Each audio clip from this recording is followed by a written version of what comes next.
Күнөөсүнө тооба кылган адам дейт. Күнөөсү жок адам сыяктуу. Бул биз үчүн чоң сектор шанс туугандар.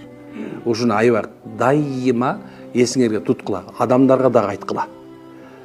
Эмне үчүн дегенде, эгерде бир адам жок, мен күнөөм көп, жок, мен көп ушундай арак ичип койдум, көп зына кылып койдум, мен киши өлтүрдүм, чорный болуп жүрдүм, мен момундай кылып жүрдүм, мен жок, Кудай менин күнөөм кечирбейт десе, ушу хадисти айткыла. Караңар, күнөөсүнө тооба кылган адам күнөөсү жок адам сыяктуу. Ушул бизге мындай айтканда Алланын берген бизге мүмкүнчүлүгү. Пайгамбар аркылуу ооз менен айтып атат.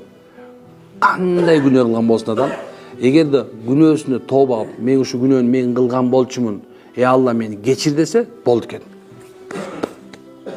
Жок, болду. Жок. Демек, адамга дагы бир мүмкүнчүлүк, өлгөнгө чейин эми жакшы жашап келбей. Дагы бир чоң нерсе бар.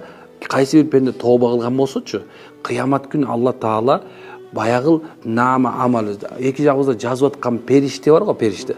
Ошолор унутуп калат экен. Жозо китептерди алып келип, Алла бул пендеде эч бир күнөө жок экен дейт. Бул жеринен баштап жакшы нерсе экен дейт. Алла катып коет. Алла жашырып коет экен. Ушунча чоң сөз бул. Демек, биз бул нерсени колдонуш керек. Аллахтан. Бирок акылсыз адамдар дейт, күнөө кылып мени Алла кечире берет дегендер акылсыз дейт. Бир тооба кылып кайра күнөө кылып, тооба кылып кайра